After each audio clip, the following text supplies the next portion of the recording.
Avec plus de 40 suicides depuis le début de l'année 2019, la police nationale voit rouge, en cause notamment le surmenage lié aux mobilisations des Gilets jaunes. Jeudi, le Premier ministre espagnol Pedro Sánchez n'est pas parvenu à obtenir la confiance de la Chambre. Aucun accord n'a finalement pu être conclu avec la gauche radicale de Podemos. Une nouvelle crise qui pourrait aboutir aux 4e élections législatives en 4 ans. Avec les fortes chaleurs, les plages et les piscines sont prises d'assaut. Face à l'afflux, les maîtres nageurs sont dépassés alors que le secteur fait face à une pénurie de professionnels, un manque qui entraîne une multiplication des noyades. Madame, Monsieur, bonsoir. La police voit rouge. Depuis le début de l'exercice 2019, on dénombre déjà 40 suicides chez les forces de l'ordre. Un chiffre alarmant qui prouve le niveau de tension que connaît le pays. Olivier Frère-Jacques. 2 suicides pour le seul lundi 22 juillet. La police nationale est en deuil et a déjà vu 41 des siens mettre fin à leur jour depuis le début de l'année 2019. Les 2 derniers suicides en date concernent un CRS affecté à Béthune dans le Pas-de-Calais et un formateur de l'École nationale de la police de Nîmes qui s'est pendu à son domicile dans la nuit de dimanche à lundi. L'augmentation du nombre de suicides dans les unités de police et tout particulièrement chez les CRS est parfois mise en parallèle avec la mobilisation accrue des forces de police lors de manifestations des Gilets jaunes. Pour Michel Touris, secrétaire général du syndicat France Police, le lien entre le surmenage des fonctionnaires et ces vagues de suicides paraît assez évident.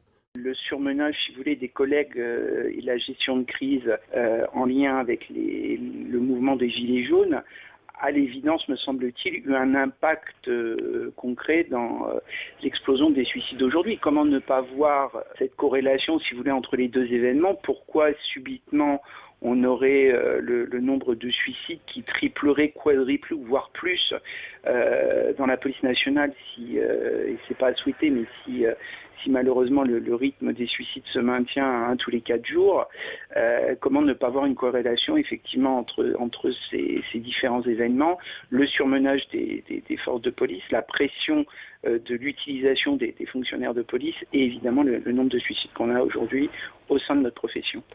Surmenage, politique du chiffre, travail déshumanisé. Certains évoquent aussi des problèmes de management. Et pour cause, le profil de l'officier de police est souvent bien loin de celui du psychologue ou de l'assistante sociale.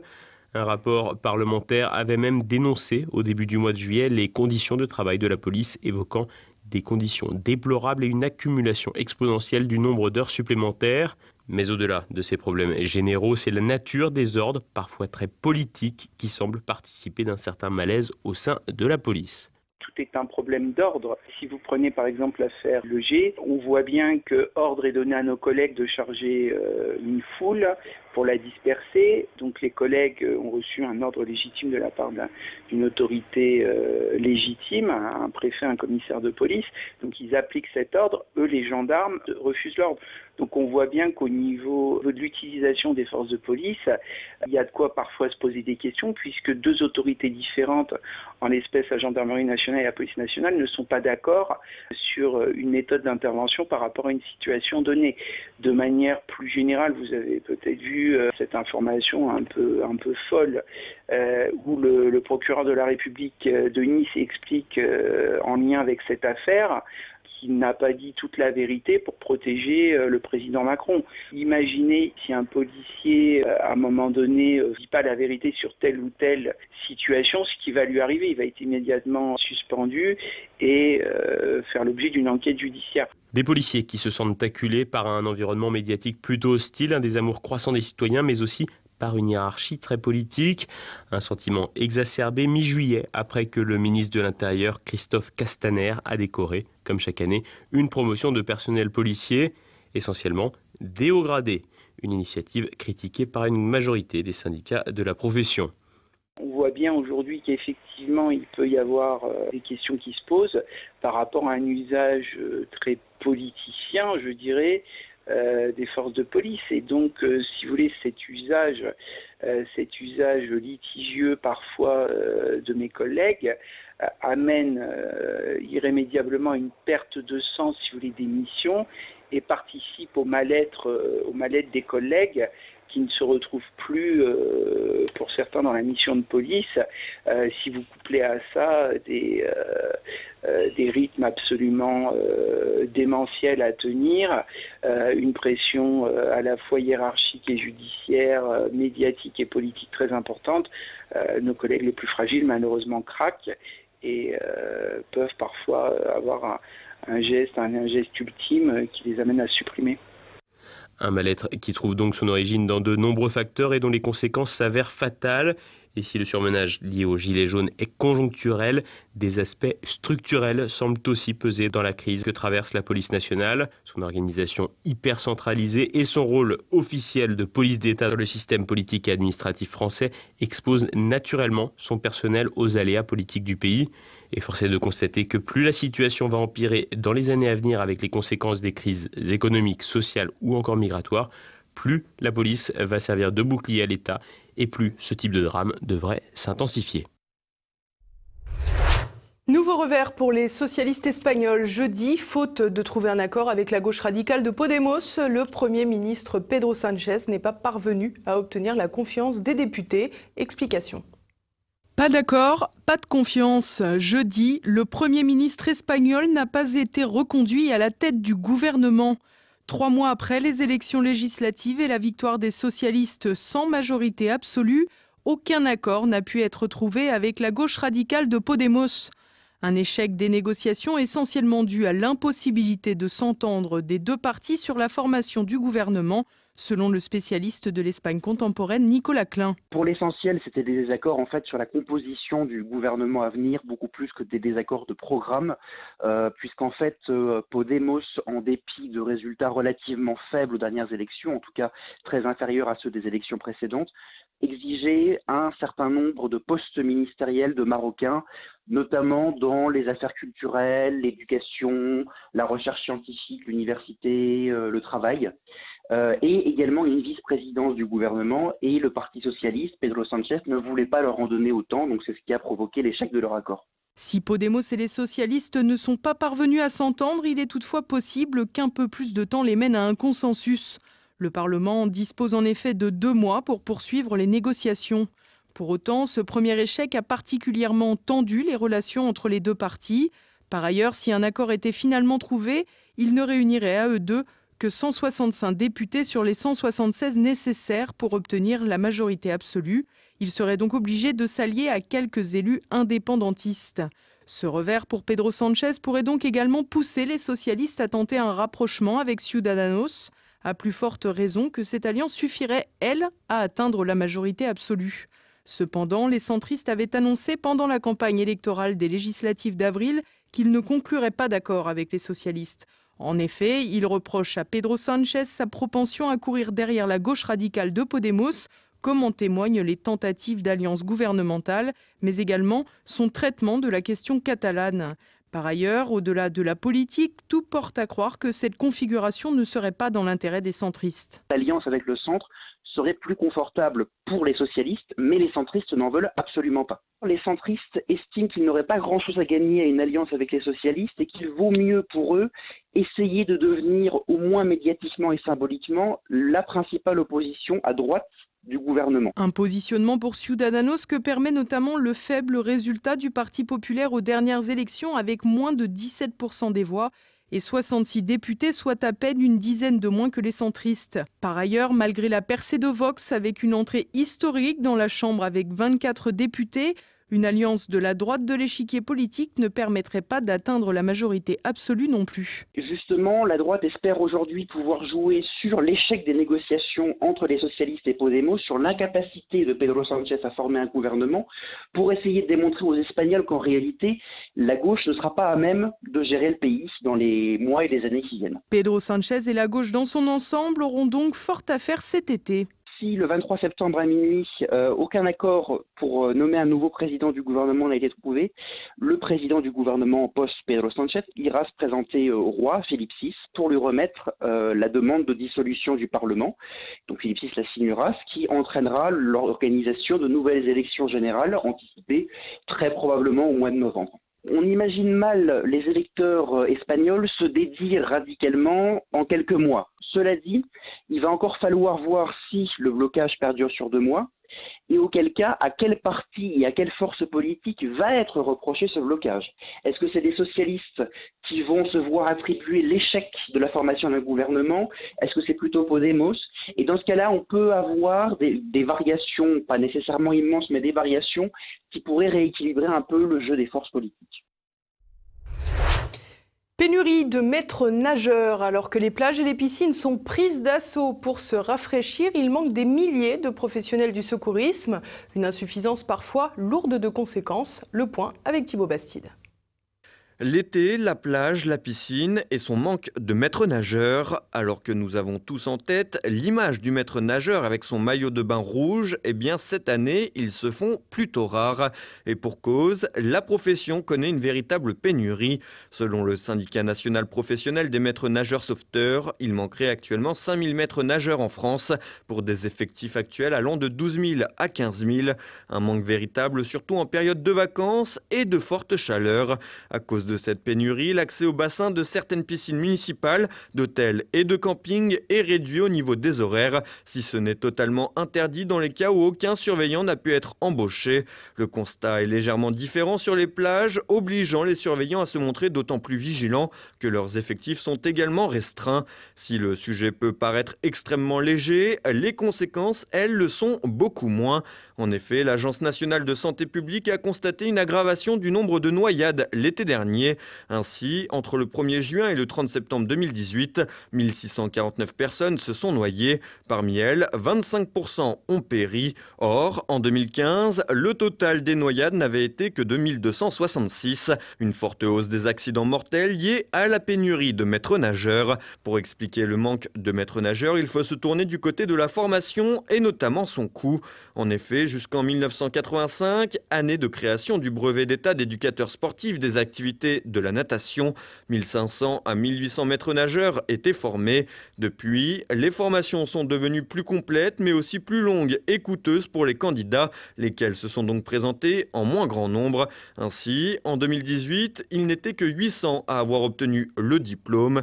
De fait, le manque de saisonniers conduit certains employeurs à remplacer les maîtres nageurs par des surveillants moins ou non qualifiés, en faisant fleurir les offres d'emploi illégales.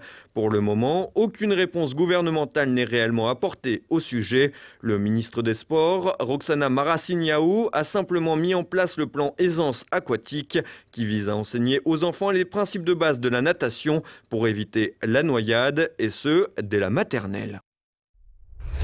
Et à présent, on passe à l'actualité en bref avec Floriane Jeannin. Mr Brexit s'invite à l'Elysée. Boris Johnson, le successeur de Theresa May, tout juste investi, doit d'ici quelques semaines rencontrer Emmanuel Macron pour discuter de la sortie de la Grande-Bretagne de l'Union européenne. Cet entretien avec le futur nouveau Premier ministre s'annonce délicat puisque Boris Johnson a indiqué être prêt à sortir coûte que coûte, y compris si aucun accord n'était trouvé. Rappelons que la date du Brexit est toujours fixée au 31 octobre prochain, après avoir été repoussé déjà 2 fois. Du fabriqué à Lyon, made in Pakistan. La ville de Gérard Collomb a voulu mettre ses savoir-faire à l'honneur en lançant un nouveau label local. Problème, les objets de promotion de l'événement, des sacs en toile de jute, sont fabriqués au Pakistan. Contactée par la presse, la ville a déclaré que cet objet n'a pas été conçu pour être commercialisé et que les normes en vigueur ont été respectées pour la production. Un couac qui n'est toutefois pas passé inaperçu. Le prix du timbre va exploser en 2020. Il augmentera de 10% à partir du 1er janvier prochain. Le prix unitaire du timbre rouge de base passera ainsi de 1,05 € à 1,16 €. Le vert passera quant à lui de 0,88 à 0,97 €. En revanche, les timbres imprimés maison à l'aide du service montimbresenligne.fr bénéficieront de leur côté d'un tarif inférieur de 3 centimes. Globalement, les tarifs courriers augmenteront en moyenne de 4,7%, des changements tarifaires visant à permettre le maintien du service malgré la baisse des volumes de courrier, un service auquel ont toujours recours des millions d'usagers malgré l'avènement d'Internet. L'exécutif recule, mais discrètement. Dans un entretien accordé à des organes de presse régionales, le ministre Darmanin a indiqué que la fonction publique d'État ne supprimerait pas 50 000 postes comme prévu initialement pour 2022, mais 15 000 et essentiellement à Bercy. Pas franchement populaire auprès des travailleurs indépendants et des petits salariés du privé, le gouvernement refuserait ainsi de se mettre à dos le secteur privé et en même temps le secteur public. Pierre Péan n'est plus. Jeudi, le grand journaliste d'enquête et écrivain est mort à 81 ans. L'homme restera célèbre pour ses investigations sur la face cachée des politiques et ses révélations sur l'Afrique. Dans de nombreux livres, passionné, il a passé sa vie à parcourir le monde à la recherche de secrets d'État, d'informations obscures et de réseaux. Son coup de maître, la sortie du livre « Une jeunesse française » sur François Mitterrand, où l'on apprenait son appartenance à la droite pétainiste pendant l'occupation. En 1979, il est également à l'origine des révélations dans le Canard enchaîné sur les diamants de Bokassa, l'empereur de Centrafrique, offert à Valéry Giscard d'Estaing, alors président de la République. Un homme libre jusqu'au bout qui aura lutté à sa façon contre la pensée unique et la censure. Et voilà, on arrive bientôt à la fin de cette édition. Comme chaque vendredi, vous pouvez vous procurer le quotidien présent de fin de semaine. À la une, un retour sur l'affaire Adama Traoré. Tout de suite, retrouvez la France de Campagnol de Christian Combaz et Mes libertés politiques avec François Billot de Lochner. Et à présent, c'est la fin de cette édition. Merci pour votre fidélité. Bonne fin de semaine à tous. Lundi, vous retrouverez le journal avec Olivier Frère-Jacques. Et moi, je n'ai plus qu'à vous souhaiter de très bonnes vacances d'été. À bientôt. Bonsoir.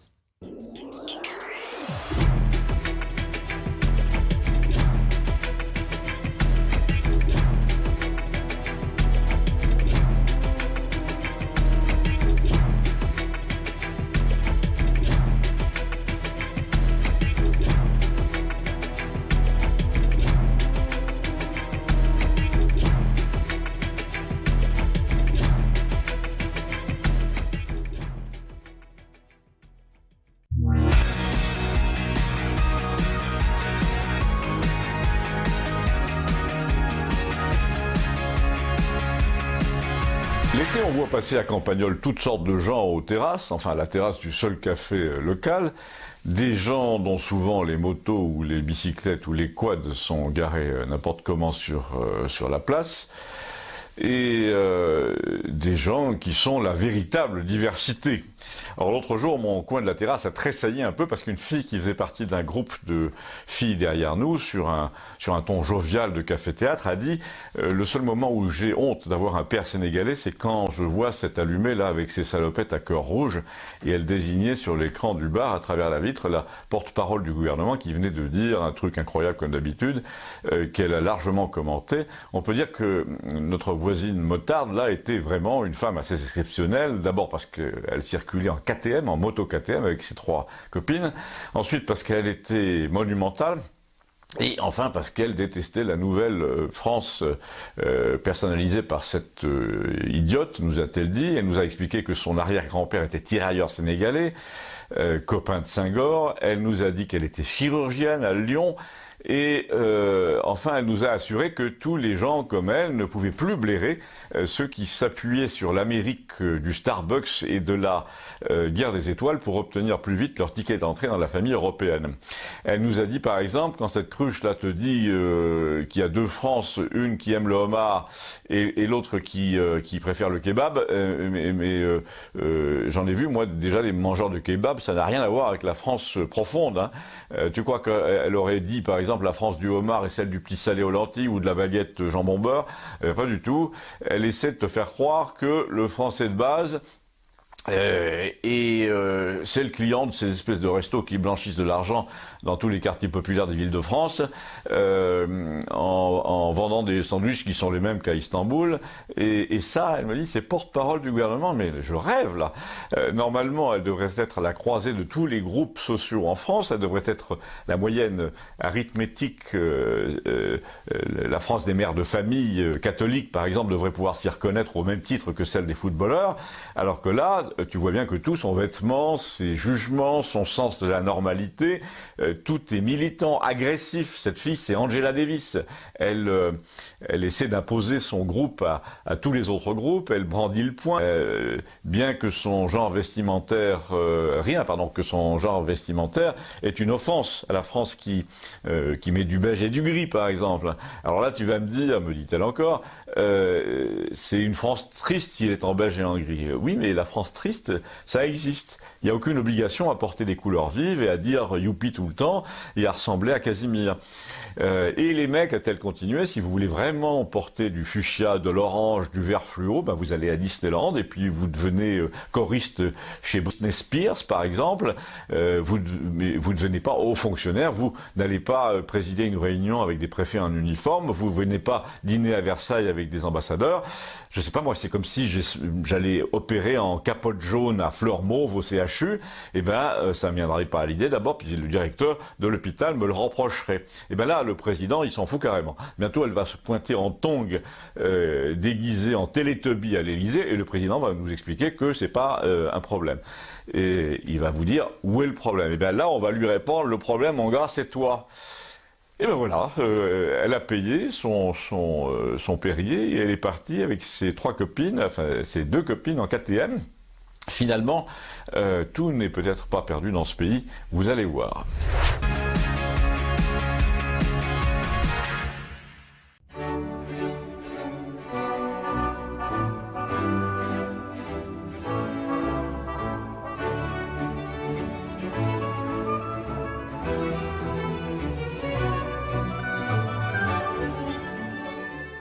Et c'est parti.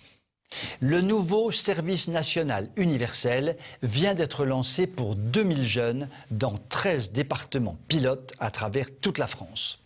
Une expérimentation destinée à rechercher le sens autour des valeurs de la République.